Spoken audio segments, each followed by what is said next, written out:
Hey guys, Jared here. We got something special for y'all today. We are going to actually do a tour of a battlefield through video for y'all. First time we've ever done this on the Blue and Gray channel, and I couldn't do this alone, so had to bring in the heavyweights for this one. So without further ado, y'all know this guy, Mr. Aaron Seaver. Aaron, tell us about where we are today. We're at Tom's Brook. Right now, we're sitting in the parking lot of the Round Hill Church, and this would have been the position of the Union infantry during the Battle of Tom's Brook. Now, the infantry does not participate in the battle, but this would have been their camping area. And just off to my left, behind the camera, is going to be Round Hill, and that is where Phil Sheridan will go and watch the Battle of Tom's Brook on October 9th, 1864. So stay tuned. We're going to show you all the stuff that deals with the Battle of Tom's Brook, a very underrated battle in 1864 in the Shenandoah Valley. Stay tuned. All right, standing here in the rear of the Tom's Brook battlefield, this is actually where the artillery and infantry, as well as a lot of cattle and things like that the Union Army has been driving toward Winchester, are going to be. All around us here at the Round Hill Church and out through the fields here behind Round Hill. Now, what ends up happening is that the Union Army has been moving north or down the Shenandoah Valley toward Winchester. They've been burning everything in sight, crops, killing livestock, taking livestock. So we're getting toward the end of what is known as the burning. This has incensed the Confederates, as many of the men in the Confederate cavalry are from this area. They're from Rockingham County, Shenandoah County, the Tom's Brook area here in Shenandoah County. So they're pretty upset about what's happening. And Thomas Rosser, who's been basically put in command of the Confederate cavalry arm, has been told by Early to keep pressing the Union troops, keep up the pressure, go to Winchester if you can. So what has happened is October 6th, there's an engagement at Brock's Gap. October 7th, an engagement just inside of Shenandoah County along Mill Creek, where Rosser will actually defeat Custer's men and take several forges, recapture some livestock, and take several wagons. And Rosser will become the savior of the valley at that point, as he is punishing Custer's men on the back road. October 8th, they will move here to the area of Tom's Brook, and off to the west will be another sharp fight. Actually, if we were to go straight down this road here, Mount Olive Road, we would eventually run into Mount Olive Church, and that is where that fight's going to take place on October 8th. What happens there, we'll get to that when we get out there, but the fact that the Confederates are still pressuring the Union troops here is going to lead to something that I think is telling. You have Phil Sheridan in command of the Union Army, and what Phil is going to say, what Sheridan's going to tell his commander is, you need to attack them. He wants it done on October 8th. It's not done. What he will do is send Merritt from this area, Wesley Merritt, toward Tom's Brook with a little reconnaissance, not a whole lot. They'll send Thomas Russell Lowell out toward Mount Olive, and that's where that skirmish will happen, but it is not a major advance. What ends up happening is this makes Sheridan upset. He will go and find his cavalry commander, Torbett, and he will tell him, tomorrow you are to go out and whip the rebel cavalry or get whipped yourself. So Sheridan is having none of it. And furthermore, he tells him he's going to go to the top of Round Hill, which is kind of hard to see through the trees there, but he's going to go to the top of Round Hill, and he is going to observe the battle. Nothing like having your boss look over your shoulder to make sure you're doing what you're supposed to do. So that's kind of the beginning of the end for the Confederate cavalry here in the Shenandoah Valley, as they are about to meet twice their number and be driven quite a ways away from where they are.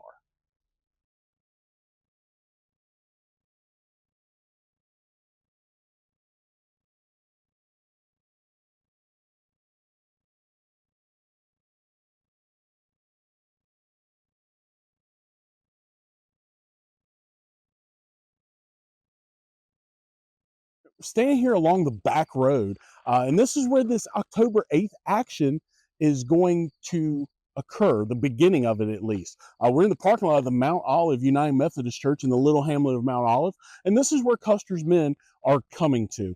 He will actually camp just north of this where we're standing. But Thomas Rosser's men have been pressing him again since October 6th, October 7th, October 8th. They'll fight here, a sharp skirmish here in Mount Olive, as Rosser is just hammering that rear guard of George Custer's men. Custer's getting frustrated. He wants to attack, but he's been told by Alfred Torbert basically to just ignore the Confederates. However, Torbert is going to get told that he needs to attack by his commander, Sheridan. Now, all these attacks, they're successful for the Confederates. They've been harassing the Union forces all this time. They're successful. They're bolstered. You know, even though their mounts are wore out, the men themselves are wore out. They've been chasing the Union Army for days, and they are roughly 20 miles from any support. The infantry is back near Mount Jackson. So Rosser will come up here. As he gets closer to Custer's main body, he is going to turn around and make a retrograde movement back down to a more defensible position. As he does so, Wesley Merritt over by the Valley Pike has dispatched Colonel Lowell and his men toward Mount Olive to assist Custer. Lowell will come around and he will realize that he is now on the retreat route of the Confederates from this part of the skirmish. And there will be another action that happens down here where Rosser will have to cut his way through Lowell's men in order to gain the defensive position he's looking for. This is just going to do more to bolster his attitude, to make him think that he is really wreaking havoc on the Union command, that he is messing with their plans, and it kind of makes him more braggadocious, more rash. And he was a rash guy anyway. So his rashness is going to play a part in what's going to happen the next day when the Union Army turns around and attacks the Confederates.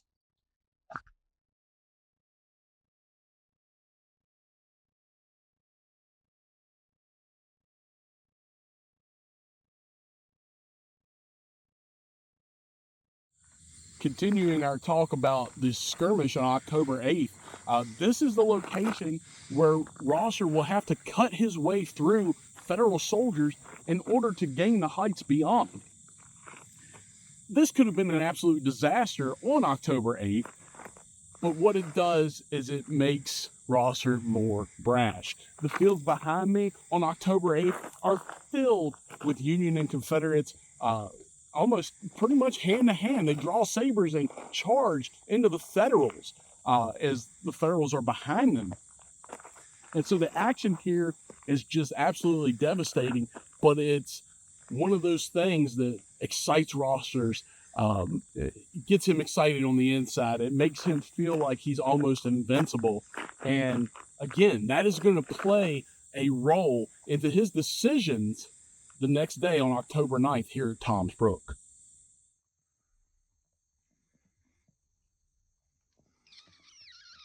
So we're staying here along the Sand Ridge Road. Now the back road is right over here to my left. And in the distance where those houses are, that is the Confederate position. That is Spiker Ridge, or Spiker Hill. It's more of just a kind of a ridge. But where we are, this is the Federal position. This is where Custer will begin deploying his troops after skirmishing near Mount Olive and pushing this way. Custer will have his troopers here. You'll have the 5th New York Cavalry pretty close to where I'm at right now. And there will be charges back and forth across here. But before that happens, as the men are deploying out here, the Union men and the Confederates, one of the romanticism type things of the Civil War happens. George Custer and Thomas Rosser were friends, acquaintances from West Point, and they had talked back and forth through letters several times. Now what happens is Custer will see Rosser across the field. He will come out in front of his men, bow, tipping his hat to Rosser. Rosser, in turn, will come out in front of his men and do the same thing. Rosser was called Tex. Custer was called Fanny. That's their affectionate names for each other. But that'll happen in this area. And then the battle starts. As Custer and Rosser, again, make charge after charge. Rosser has dismounted a lot of his men, and they are down in this bottom along Tom's Brook. And they are keeping the Federals at bay. This will go on for around 2 hours. It is quite the fight here on the left side of the Confederate Army. The 1st Virginia is going to be turned facing the mountain. They're going to take the flank attack that will come later. Up on the ridge up here will be Pierce's 6 guns. The artillery is going to be setting up here in a flat area. And the Confederate artillery is going to be back that way, kind of in the middle of the line.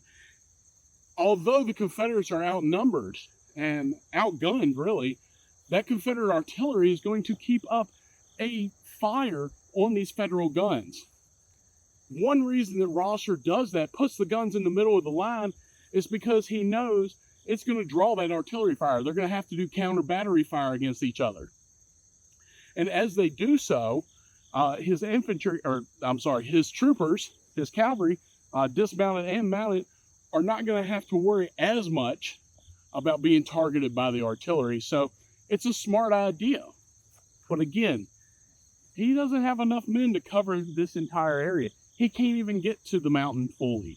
On top of it, the other troops in the Confederate cavalry are over near the Valley Pike. There is actually a space between Lunsford Lomax's command and Thomas Rosser's command. And that's going to play an important role toward the end of this battle, especially on this side of the Confederate line.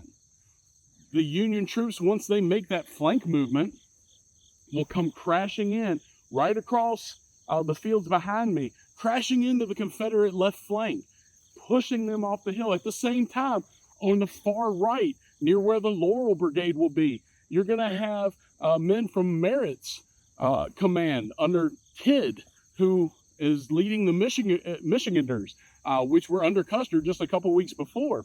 And that's kind of where Custer gets his fame, as leading the Michigan Brigade.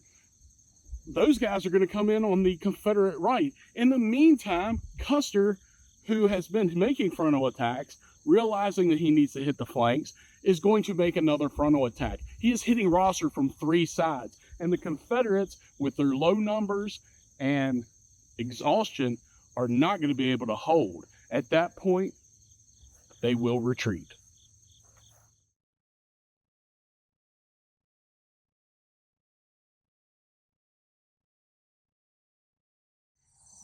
Standing up here in the cemetery of the St. Matthew's Church on Sand Ridge Road, I want to show you this. This is where the Union artillery will be here on this plateau, just over the lip there, on what's known as the military crest.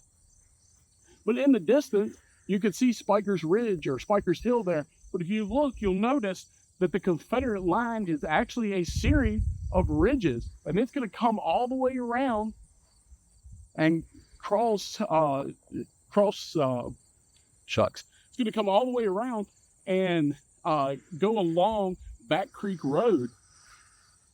And it's following Tom's Brook. Tom's Brook will come up through here, it goes around, and then it'll make a nice turn, almost 90 degrees, and head south. And that's where that Union flank attack will come in, right across that area, what's known as the Glen.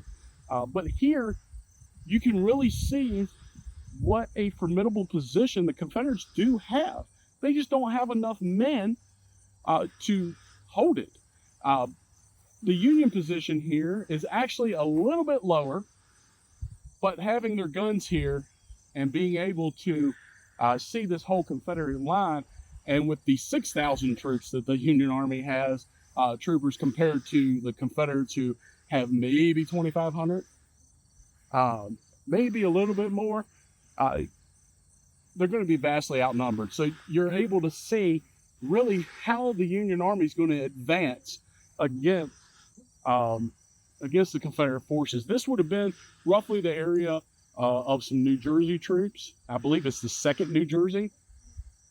They will be advancing across here again. There's multiple charges that go up and down these hills, and with men dismounted and mounted on both sides. Really cool place to stand and look out over the battlefield.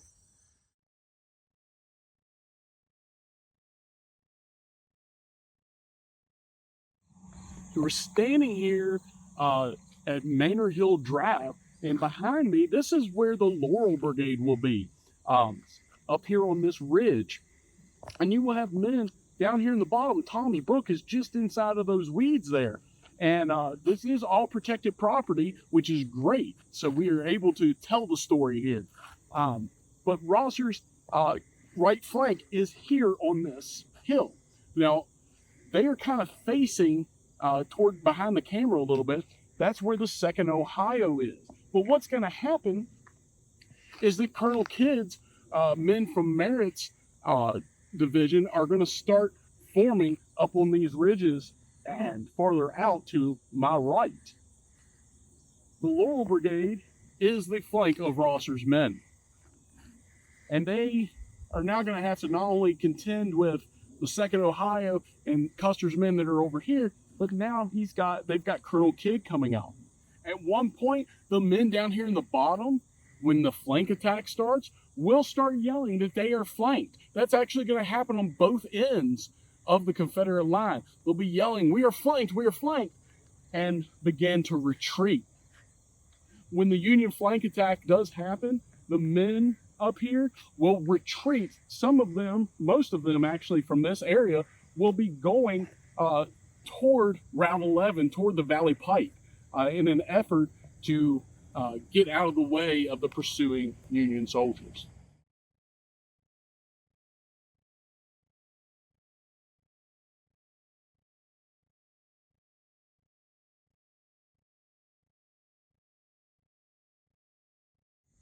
We're standing in the area of Colonel Kidd's troops. These are the troops that come from Merritt. These are the 3 Michigan brigades and a New York brigade that are going to come here and be part of the attack on Rosser's right flank.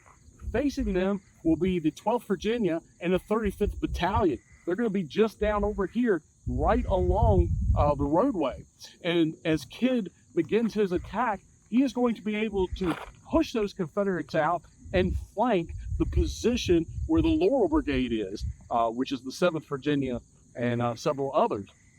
He will be able to come through here with overwhelming power and flank the Confederates. At that point, they're going to have to retreat. It's an untenable position. In the meantime, over on the Valley Pike, the same thing is happening with Thomas Devon's troops as they are coming around and coming in on the flank of Lomax's men, the left flank of the Confederate Army, or the left flank of Lomax's men, over by the Valley Pike. Some of Devon's men will continue up, and they will cross the field chasing some of Rosser's men who are retreating toward the Valley Pike.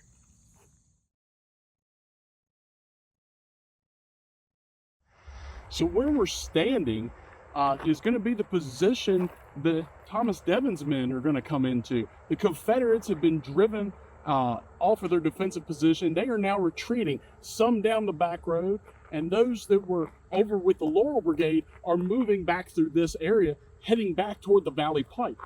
Devon, while he is making a flank attack, also has troopers coming this way. And they're going to intercept some of those Confederates, but they're going to come right across these fields behind us and across present-day Interstate 81 and capture some of these troops and continue to drive the Confederates toward Woodstock, toward Mount Jackson, and this will be part of what becomes known as the Woodstock Races. The end of this battle is absolutely devastating for the Confederates. They have to go a long way just to get back to the embrace of the infantry 20 miles from here.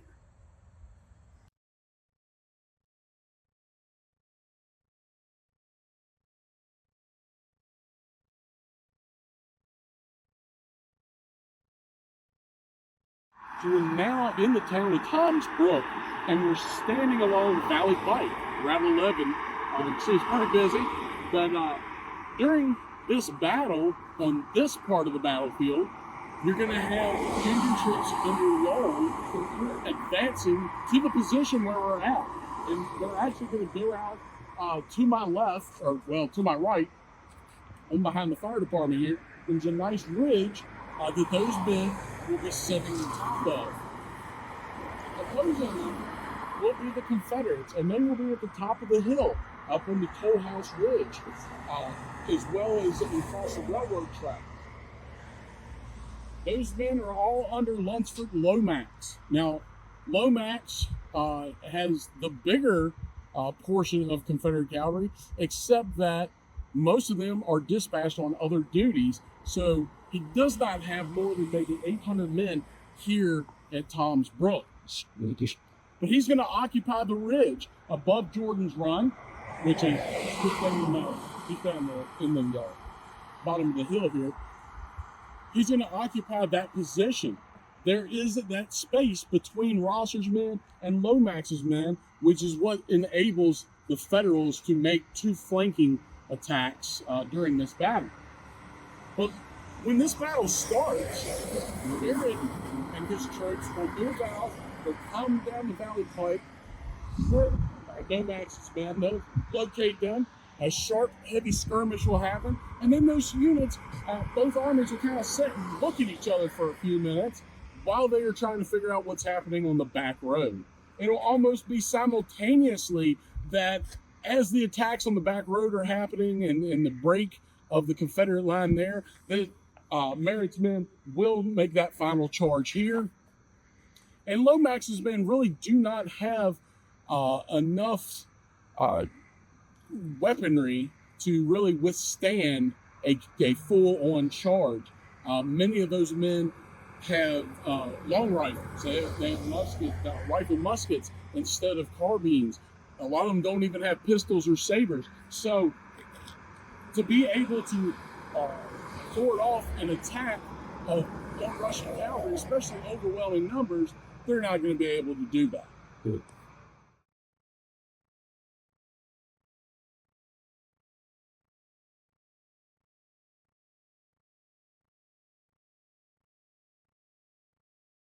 So where we're standing, this is where, kind of in the middle almost of the Confederate line on the far Confederate right, Lomax's troops. Right here in the pike is going to be Confederate artillery under McNulty, and they are going to be shooting down through town at the Federal soldiers.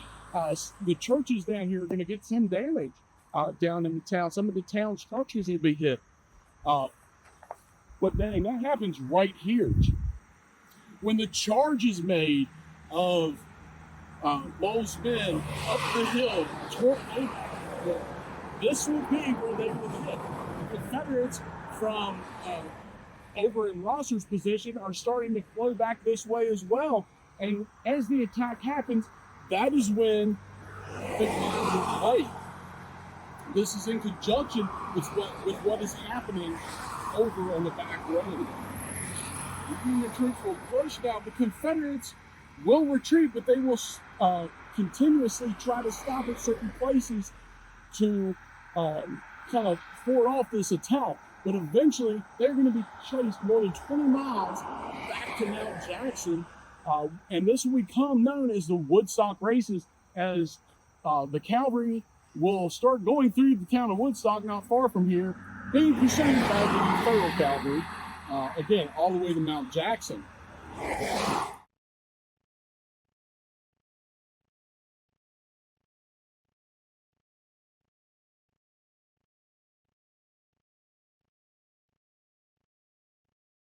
So we're standing here along T-Berry Road on property that is preserved by the Shenandoah Valley Battlefields Foundation. And behind me, up in that ridge, that is the Federal position. This is almost the extreme right of the Confederate Army here at Toms Brook. This is the extreme right of Lomax's troops here at Toms Brook. And so the fighting will go back and forth across here. But again, during this part of the fight, at times, the troops will just stare at each other while they are waiting to find out what's happening on the back road. But when the charge happened, Union troops will come, they'll sweep up the hill, they'll sweep up the Valley Pike, and push Lomax's men out. Many of Lomax's men are dismounted. Again, they have rifled muskets. They're not carrying the traditional cavalry equipage. So it is very hard for them to stop this big charge that is coming at them. Also, I'll just note that this is the Tuscarora Trail, which runs through the Toms Brook battlefield. But this trail is one of the most hiked trails in Virginia, and it runs quite a ways. I cannot tell you exactly how far it runs because I don't remember exactly, but it does go up over the Little North Mountain. So pretty neat if you want to come see that as well. And you get to hike on the Toms Brook battlefield.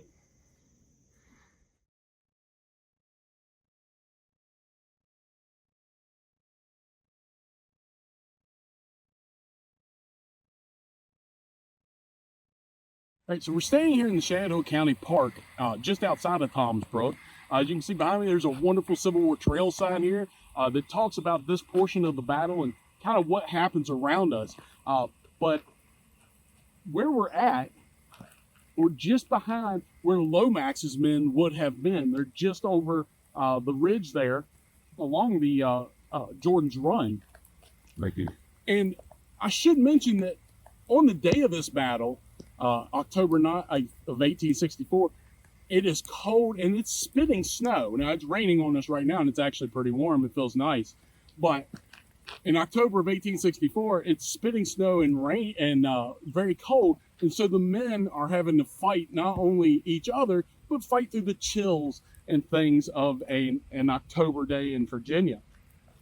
Lunsford Lomax, after his command is broken and begins retreating back toward Mount Jackson, up the Shenandoah Valley south, Lomax and some of his men will be captured.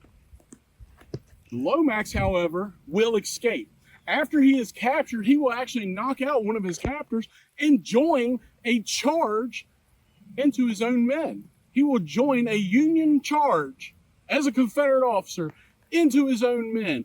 And he will say that he was one of the men that charged at the rebels. And he gets into his own lines and is able to escape and continue down to Mount Jackson, where Jubal Early is waiting with the infantry.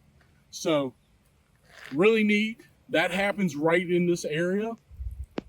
And again, this portion of the battlefield, the battle here happens as a result of what's happening on the back road, as the Union Army is pushing as hard as they can the Confederate cavalry, who have been annoying them pretty much since they turned around and began their retrograde movement up the Shenandoah Valley. From here, they'll go through Woodstock. That is known as the Woodstock Races, in which the Union cavalry will chase them through there all the way to Mount Jackson to the foot of Rude's Hill before turning back. The Union cavalry will then camp in Woodstock while the Confederates regroup at Rude's Hill. 10 days later, October 19th, that way, north of us, will be the Battle of Cedar Creek.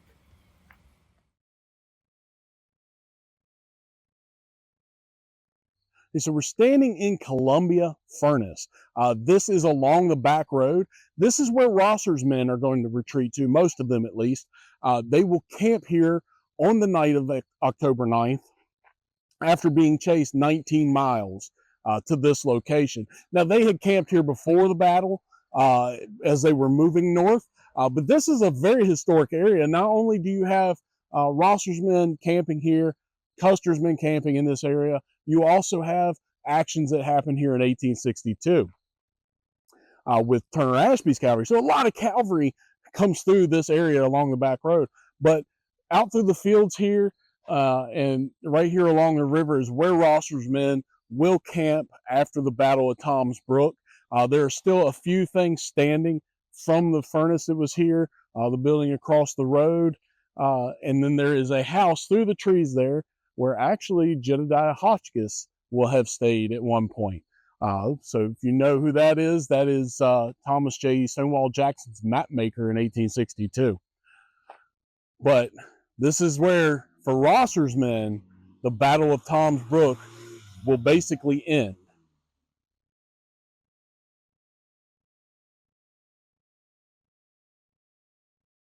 Now here we are on Rude's Hill. Now this is the position of the Confederate infantry. This is where Jubal Early's men have made it to on October 9th of 1864. And this is where Rosser's men and Lunsford Lomax's men will retreat to into the embrace of the Confederate infantry. The Union cavalry will come out of Mount Jackson, but they will not attack this spot as they are now 20 miles away from their support. This battle, the Battle of Tom's Brook, when it ends, is one of the most complete victories for Union cavalry in any theater of the war. It is the largest cavalry battle here in the Shenandoah Valley. It is an all-cavalry battle, and it pretty much marks the end of dominance by the Confederate cavalry in the Shenandoah Valley. So Tom's Brook, very important, gets a little bit lost and with the burning of the Shenandoah Valley and the campaigns, the third battle at Winchester, the Fisher's Hill battle, Battle of Cedar Creek 10 days later, this battle gets kind of lost. But it's extremely important as it really puts another nail in the coffin of Confederate occupation in the Shenandoah Valley. Yeah.